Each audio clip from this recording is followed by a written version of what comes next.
This is a guest essay written by Shlomo Levine, a retired rabbi with a master's degree in human rights law.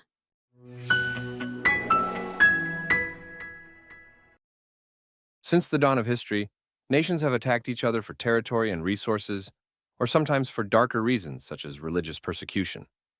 A key purpose of our current law-based international system is to finally put an end to this strife and bloodshed. All countries that join the United Nations must forswear both the use of force and even the threat of the use of force in their relations. Obviously, they therefore also not use force to acquire territory. But just a quick look at the Middle East is enough to make clear this promise of a new era of peace and security has not been fulfilled. Here's a question that will help us understand why. What are the consequences? If one citizen uses violence against another, there is a punishment. They can be sent to prison. But what are the consequences when, instead of one person attacking another, an entire country carries out an attack? Leaders of the attacking country can be charged at the International Criminal Court for committing the crime of aggression. But unfortunately, there are lots of reasons why this is not much of a deterrent.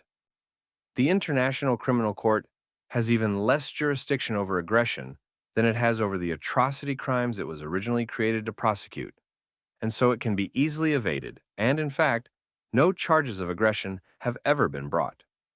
Also, as we recently saw, Vladimir Putin host a summit with leaders of numerous foreign countries, and the United Nations Secretary General, in spite of Putin's International Criminal Court war crimes indictment, International Criminal Court indictments do not seem to pack much of a punch.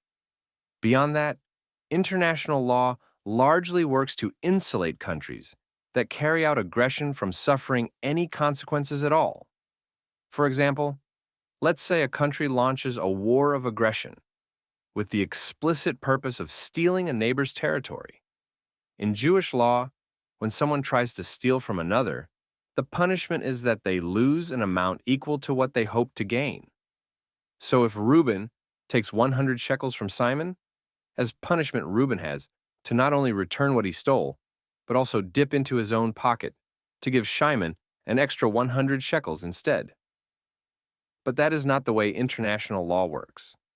While it would seem sensible and proportionate that a country trying to take another's territory should instead be forced to cede territory to its intended victim, that is not what's on the books.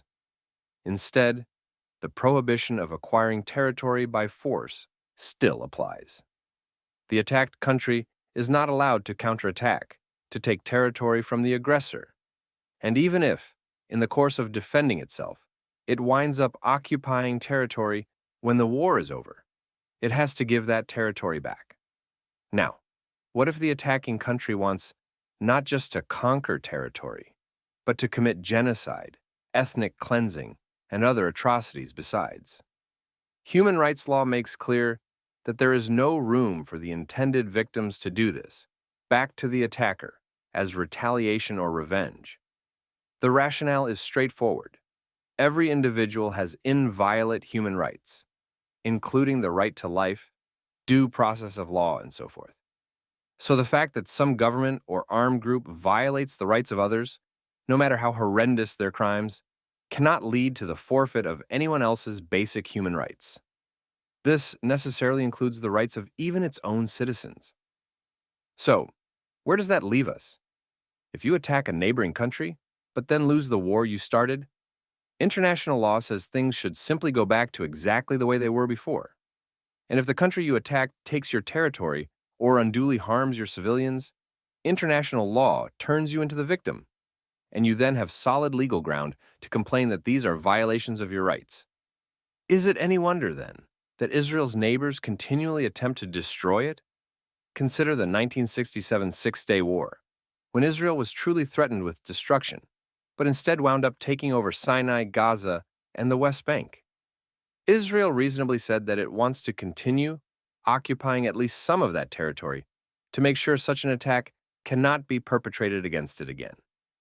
And international law, as codified by the recent advisory opinion of the International Court of Justice, says that this is completely not allowed. No matter how many times Palestinian leadership threatens to carry out future aggression and atrocities, and no matter how many times they have done in the past, that cannot provide a legal justification for Israel to occupy their territory. Their right to independence and self-determination is absolute. Now, think about October 7th. Israel, of course, needs to defend its citizens. But how? Reoccupying Gaza or even building a buffer zone inside Gaza territory is a violation of the prohibition of acquisition of territory by force.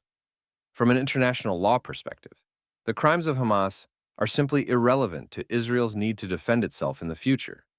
Not to mention that scrupulous adherence to humanitarian law makes it extremely difficult to rescue hostages or destroy rockets being stored in tunnels under dense urban areas. In other words, international law says there is little Israel can do, and it is illegal for Israel to impose any consequences for the atrocities Hamas carried out. Recently, members of Israel's settler movement held a conference on the Gaza border to discuss the prospects for establishing new settlements there. A Likud official named Oved Hugi was quoted as explaining his reason for wanting to establish new Gaza settlements by saying, quote, "The Arabs must lose territory in the war so that they remember that they lost. For an act like the October 7th massacre, they must get the punishment of losing territory." End quote. It is pretty clear that any attempt by Israel to actually move settlers into Gaza would be met by worldwide outrage. But Hugi raises an important question. If there are no consequences for starting and losing a war, is it any wonder why people start wars so often? And if international law imposes no punishment for invading Israel, killing thousands of people, and taking hundreds of hostages, are we surprised that they did it and are threatening to do it again? Perhaps the intention was good behind developing an international prohibition on the acquisition of territory by force and making human rights inviolate for every individual.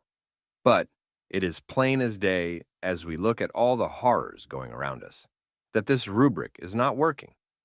It is time we recognize that the current manner in which international law is codified and enforced is not such a promising path towards peace and security after all.